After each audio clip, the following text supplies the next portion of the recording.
after? Yeah. Oh, he's going to say something after.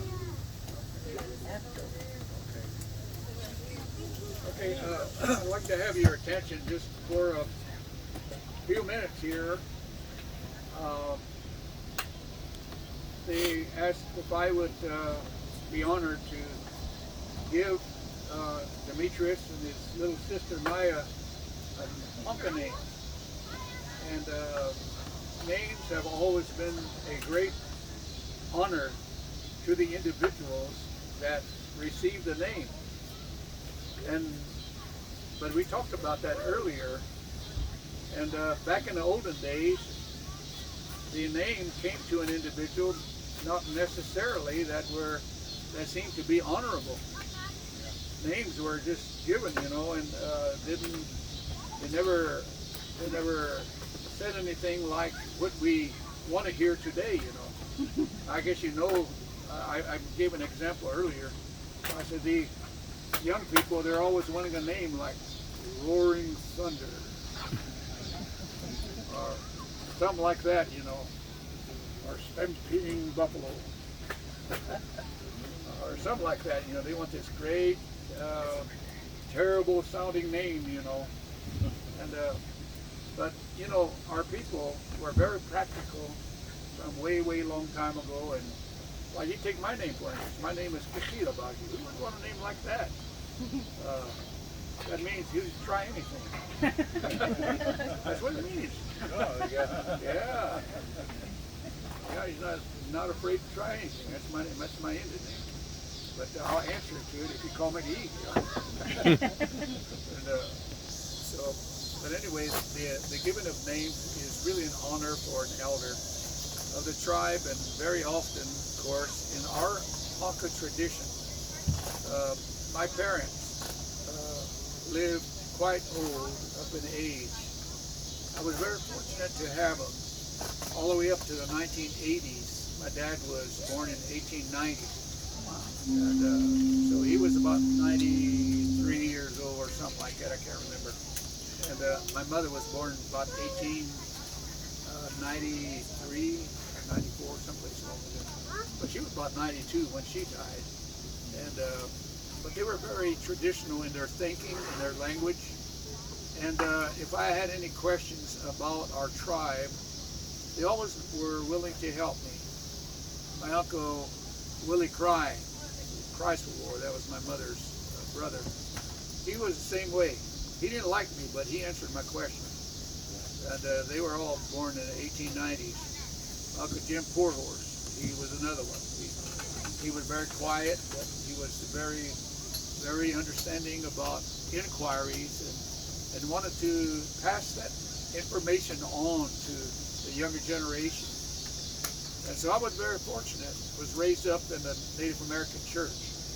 And so I got to listen and hear all the songs and prayers and then the stories. The next day they would talk and sit on the ground or lay on the ground, and they have a pillow and they'd lay there and talk, Somebody would start talking. Then you remember you mentioned Nino Buffalo Head, and I would be sitting there listening. And they would say that. Go ahead and talk. These boys, they need to hear this. Yeah, maybe they might have to tell somebody this someday. Well, at that time, it never occurred to me that I would be standing and telling some stories about our tribe, or even writing stories about our tribe.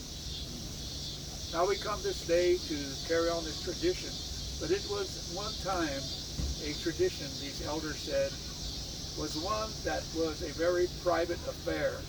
It was the family, the mother, the father, the grandparents of both sides of the children all came together, and they decided what name that came out of their clan that these children would carry on, or the baby, whoever it was. And they could receive a name when you were a baby, but later on you could have we had a name changing ceremony, which to give you a different name, Somebody got a clean it here. All right, here. I have a problem. I have, what do you call it, post-nasal drip. Using white man's word. I understand that. Yeah. And And so the family usually selected that name. You got together and they kind of like a great big pot. You reach in that clan and you pull the name out and say, okay, we're going to name him this, or blowing out and name her this. Is everybody in agreement? Okay, that's good.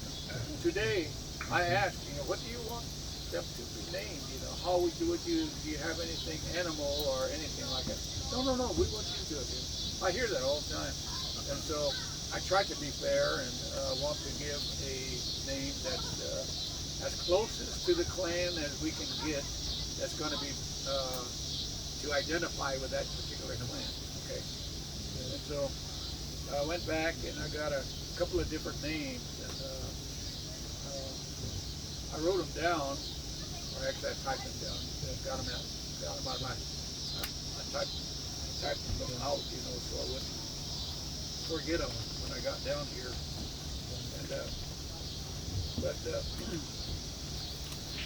Demetrius is 8 years old. He's in about the 12th grade.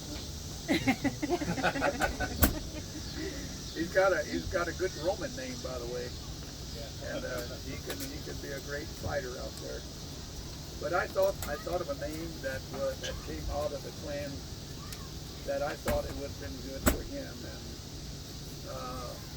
it's an old name, and I've collected these names from the 1800s, and I don't know of anybody that has this name, but Demetrius, from this day on, and the old people would say, they say, when you go out into the wilderness, all of them are going to have to answer to you.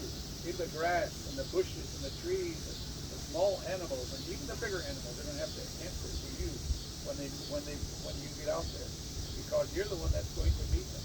And then there's people also. And so when they see you, they know who you are and what you can do. And so you're going to carry this name for the rest of your life. It's called Hekagawakite. Hekagawakite. And when they call you, they're going to say, Hekagawakite. And you'll say, what? And so that's going to be your name. That means the one who shoots the elk.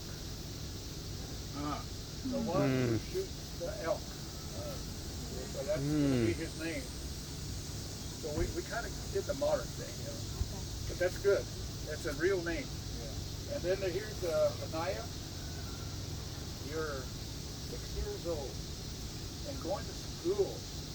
And what grade are you in? You're in the first grade. Wow. Did you know that I'm a teacher? But I'm a good teacher, but I taught high school. Yeah. Okay, Anaya.